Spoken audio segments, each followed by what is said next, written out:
အမျိုးဒီနေ့မဆလာနန်လေးမှုမှုနဲ့လေအရင်စားလို့ကောင်းတဲ့ပန်းသစ်ခေါက်ဆွဲကြော်လေးကိုတူတူကြော်စားရအောင်နော်ပန်းသစ်ခေါက်ဆွဲကြော်မဲ့ဆိုရင်အဓိကလိုအပ်တာလေးကတော့ချက်သားဟင်းလေးပေါ့နော်ချက်သားဟင်းလေးကိုချက်သွန်ပြချက်သွန်နေချင်းနေစီသက်နေစရာမလိုဘဲနဲ့အလွယ်တကူချက်လို့ရတယ်အောင်စီဟင်းနှစ်ထုံလေးနဲ့ချက်မှာပါဒီဟင်းနှစ်ထုံလေးရှိရင်လေမြမစီပြန်ဟင်းနေအပြင်ဟင်းတော်တော်များများကိုအလွယ်တကူလေးချက်လို့ရပါတယ်ဒီနေ့တူတူချက်ကြည့်ကြမယ်နော်ဒါလေးတွေကတော့တခြားပါဝင်ပစ္စည်းလေးတွေပေါ့နော်ခေါက်ဆွဲရဲ့ခေါက်ဆွဲကြော်တွေကိုထည့်မယ်အသီးရွက်လေးတွေရဲ့ပေါ့နော်အရင်ဆုံးကတော့အမလို့ချက်သားလေးကိုအရသာနေပါမယ်ရှင်ဒီအောင်စီဟင်းနှစ်ထုံလေးထဲမှာလေချက်သွန်ဖြူချက်သွန်နေခြင်းအရသာတွေဇနွင်းမုံတွေငုတ်သီးမုံလေးတွေပါပြီးသားပေါ့နော်အဲ့တော့အငါလေးပုံမှန်ချက်သားဟင်းချက်တဲ့အချိန်မှာလုပ်တဲ့ချက်သွန်ဖြူနေခြင်းနဲ့ငုတ်သီးတွေကိုဘာမှမထည့်တော့ဘဲနဲ့ဒီအောင်စီဟင်းနှစ်ထုံလေးကိုပဲနှစ်ထုပ်ဖောက်ပြီးတော့ထည့်လိုက်ပါတယ်နောက်ပြီးတော့ပန်းသစ်ခေါက်ဆွဲမှာကြတော့မပါမဖြစ်ကမဆလာလေးပေါ့နော်အဲ့တော့မဆလာလေးကိုလည်းတစ်ထုပ်ထည့်လိုက်ပါတယ်ရှင်ပြီးရင်ကတော့ချက်သားတွေကိုအရသာလေးတွေစိတ်ဝင်သွားအောင်လို့တခြားလေးနေပေးလိုက်ပါ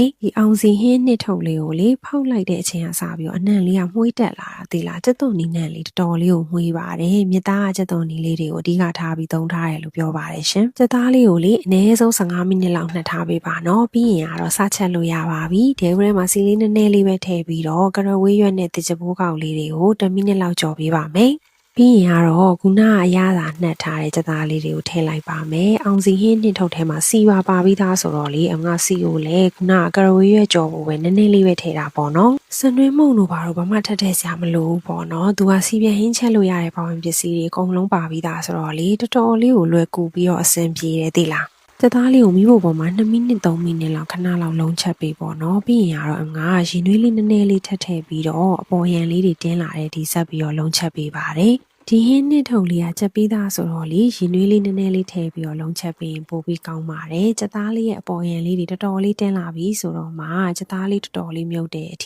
ိရင်နွေးကိုများများလေးထည့်ပေးလိုက်ပါမယ်ရှင်ရင်နွေးထည့်ပြီးတာနဲ့လေဖုံးလေးအုပ်ပြီးတော့ဟင်းအိုးလေးကတော်တော်လေးစူပွက်လာတဲ့အထိထည့်ပေးပါမယ်။တေချာစူပွက်လာပြီဆိုတော့မှဟင်းအနှစ်လေးကိုအမလို့ရတာထည့်ပါမယ်နော်။မထည့်ခင်တော့အရင်တစ်ခေါက်လောက်တော့မြည်ကြည့်ပါအောင်ရှင်။ဒီဟင်းနှစ်ထုံလေးထဲမှာရတာပါပြီးသားပေါ့နော်။ဒါပေမဲ့ပန်းသစ်ခေါက်ဆွဲကြော်ကအမလို့ဟင်းအရည်များများလေးလိုပါတယ်။အဲ့တော့ရင်နွေးလေးကိုလည်းပုံထည့်ပြီးတော့လူတဲ့ရတာလေးကိုလည်းနည်းနည်းလေးလိုက်ပေးရပါတယ်ရှင်။35မိနစ်လောက်ချက်ပြီးသွားတဲ့အချိန်မှာတော့လေအမြင့်ချက်သားဟင်းလေးကချက်သွားပါပြီ။တကယ်လို့ရေခမ်းသွားတယ်ဆိုရင်လည်းရင်နွေးလေးကိုထပ်ထည့်ပေးပါနော်။ပန်းသစ်ခေါက်ဆွဲကြော်ကဟင်းနှစ်များများလေးလိုပါရှင်။ချကန်ဒီမှာတော့မဆလာလေးနည်းနည်းလေးထပ်အုပ်လိုက်ပါသေးတယ်။ဒါဆိုရင်ကတော့အနံ့ရသားနဲ့ပြည့်စုံတဲ့ချက်သားဟင်းလေးရပါပြီရှင်။ ready made ဟင်းနှစ်ထုံလေးနဲ့ချက်ထားပေးမယ်လေချက်သားဟင်းလေးရဲ့အယောင်လေးကတော်တော်လေးလှပါတယ်အနံလေးကလည်းအရန်မွေးပြီးတော့တော်တော်လေးအဆင်ပြေတယ်ပေါ့နော်အောင်စီရဲ့ဟင်းနှစ်ထုံလေးကလေ100 gram ပါပါတယ်အသားကို900 gram အထိချက်လို့ရတယ်ပေါ့နော်ငါတော့ cost effective ဖြစ်တယ်လို့ထင်ပါတယ်ချက်သားဟင်းလေးကလည်းရပြီဆိုတော့ခေါက်ဆွဲလေးပြုံမယ်နော်ခေါက်ဆွဲကိုတော့ငါနှစ်ထုပ်ပြုတ်ထားပါတယ်6ယောက်ကနေ9ယောက်စာလောက်မှန်းပြီးတော့ကြော်မှာပါခေါက်ဆွဲလေးတွေကိုချက်တဲ့အထိပြုံမယ်ပြီးတော့ရေအေးအေးနဲ့စီချပြီးတော့ရေစစ်ထားပါမယ်နော်ခေါက်ဆွဲတွေလေတေချာလေးရေစင်အောင်စစ်ပြီးသွားပြီဆိုတော့မှပဲငံပြားရဲ့အနောက်လေးနဲ့နေပါမယ်ရှင်ဒါလေးကတော့အယောင်အတွက်အဓိကနေထားတာပေါ့နော်ကိုယ်စိတ်ချိုက်အယောင်အနှူးရင်ကိုချိန်လို့ရပါတယ်ခေါက်ဆွဲလေးတွေကိုတေချာလေးအယောင်နှံ့သွားတဲ့အထိနေထားလိုက်ပါမယ်နော်ပါဝင်ပစ္စည်းတိကျကို caption မှာလည်းရေးပေးထားမယ်နော်အခုဆိုရင်ကတော့ခေါက်ဆွဲလေးကအမလိုချင်တဲ့အနေထားလေးရသွားပြီပေါ့နော်ငါဒီရောင်လောက်လေးကိုလိုချင်တာပါခေါက်ဆွဲချော်တွေကိုထည့်မယ်တခြားပစ္စည်းလေးတွေကတော့လေမုံလောင်းနီရဲ့ကော်ပီရဲ့ခန်းချင်သီးရဲ့ပါဒီလိုပုံစံလေးလှီးထားပါတယ်ရှင်ပြီးတော့ချက်သွန်နီလေးကိုလည်းပပလေးလှီးထားပါတယ်အမနိုပန်သစ်ခေါက်ဆွဲလေးစကြော်ကြမယ်နော်ဒဲဦးထဲမှာစီလေးထည့်ပါမယ်ပြီးရင်ကတော့ပပလှီးထားတဲ့ချက်သွန်နီလေးထည့်လိုက်ပါမယ်ရှင်ချက်သွန်နီအနံ့လေးမှုှေးတက်လာတဲ့အထိခဏလောက်မှုှေးကြော်ပေးပါမယ်ပြီးရင်ကတော့ခုနကလှီးထားတဲ့အသီးရွက်တွေအကုန်လုံးတစ်ခါတည်းထည့်လိုက်ပါမယ်ရှင်အရသာအတွက်ကတော့ပဲငံပြားရဲ့အကြည်ရဲ့ချက်သားမှုရဲ့စားရဲ့မဆလာလေးရဲ့ငုတ်ကောင်းလေးရဲ့ထည့်ပါတယ်။အငါလေးအရွက်ဆိုရင်အရန်နွမ်းသွားတာကိုမကြိုက်ဘူးပေါ့နော်။အဲ့တော့ခဏလောက်ပဲမှုကြော်ပေးပါတယ်။မှုကြော်ပြီးသွားပြီဆိုတာနဲ့ခေါက်ဆွဲလေးတွေထည့်လိုက်ပါတယ်ရှင်။ခေါက်ဆွဲလေးထည့်ပြီးသွားပြီဆိုတာနဲ့လေခုနကချက်ထားတဲ့ချက်သားဟင်းအနှစ်လေးတွေကိုရွှဲလေးစမ်းပေးလိုက်ပါတယ်။ပြီးသွားရင်ကတော့တစ်ချက်လောက်မှုပြီးတော့ကြော်ကြည့်မယ်ပေါ့နော်။ဒီပန်းသစ်ခေါက်ဆွဲကြော်လေးကလေချက်သားဟင်းရဲ့အနှစ်လေးရွှဲလေးနဲ့ကြော်ရတာဆိုတော့ကြော်နေရင်းနဲ့မှလိုရင်ချက်သားဟင်းရဲ့အနှစ်လေးကိုထပ်ပြီးတော့ထည့်ပါနော်။အမတို့အရွက်ကလေးကြော်တော့ကလည်းအရသာလေးထည့်ထားပါတယ်။ချက်သားဟင်းကလည်းရတာပါပြီးသားပေါ့နော်။ဒါပေမဲ့ခေါက်ဆွဲကကြတော့ပဲငံပြားရဲ့အနောက်တစ်ခုနဲ့နေထားဆိုတော့သူကအချိုရတာလေးပဲရှိပါ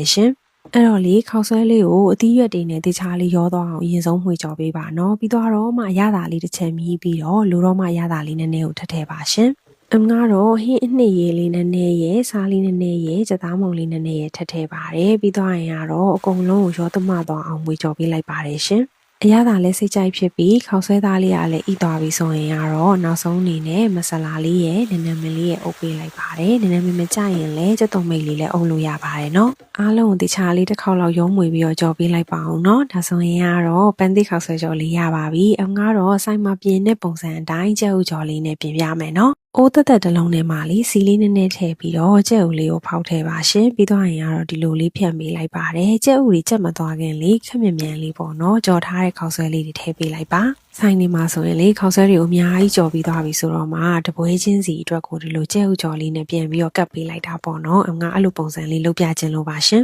အရင်အကြာကြီးစက်ကြော်စရာမလိုပါဘူးခဏလောက်ပဲကြက်ဥကြော်လေးကကြက်သွားရင်ရပါပြီဒါဆိုရင်ကတော့ပွဲပြင်မဲ့ပကံလေးကိုတန်းပြီးတော့ထည့်လို့ရပါပြီနော်အငါတော့ပွဲကိုကြီးကြီးလေးပြင်ပြထားတာပါရှင်ပုံမှန်ကတော့ဒါကတော့တယောက်ခွဲစာလောက်ရှိတယ်ပေါ့နော်အပေါ်ကနေခုနကချက်ထားတဲ့ချက်သားလေးကိုတင်ပေးလိုက်ပါမယ်ပန်တိခောက်ဆွဲကြော်နဲ့လေတွဲစားဖို့အချင်းလေးရလည်းမပါမဖြစ်ပဲပေါ့နော်အငါတော့လွယ်တကူပဲခေါ်ဘီလေးရဲ့ချက်သွန်လေးရဲ့ငုတ်သီးစိမ်းလေးရဲ့ဟိုတမသီးမများလေးညှစ်ပြီးတော့စားလေးနည်းနည်းချုံမုံလေးနည်းနည်းနဲ့နယ်ပေးလိုက်ပါတယ်ဒါဆိုရင်ကတော့တွဲစားဖို့အချင်းလေးလည်းရသွားပြီပေါ့နော်ဒီညမှာနည်းနည်းမင်းလေးနည်းနည်းလေးညှက်ပြီးတော့ထည့်လို့ရပါတယ်ရှင်ဒီချင်းလေးကလည်းလေတော်တော်လေးစားလို့ကောင်းတာပါအမ်တို့ရဲ့ပန်တိခောက်ဆွဲကြော်လေးရပါပြီနော်စားကန်ဒီမှာလည်းလေစသားဟင်းရဲ့အနှစ်လေးကိုဆိုင်ရလိုပဲပုံမှန်နည်းနည်းလောက်စမ်းပေးလိုက်ပါအောင်ရှင်အကြံပေးချင်တာကတော့လေဟင်းအနှစ်များများလေးကိုခပ်ပေါ့ပေါ့လေးချက်ထားပါနော်အဲ့ဒါမှကြော်တဲ့အချိန်ရောဒီလိုစားတဲ့အချိန်ရောမှာစသားဟင်းအနှစ်လေးထည့်လိုက်ရင်ပန်တိခောက်ဆွဲကြော်အရင်ငံမသွားတော့မှာပါရှင်မဆလာနံလေးကမှု့မှု့လေးနဲ့လေအရန်ကိုစားလို့ကောင်းတာမို့လို့အိမ်မှာကြော်စားကြည့်ကြပါအောင်နော်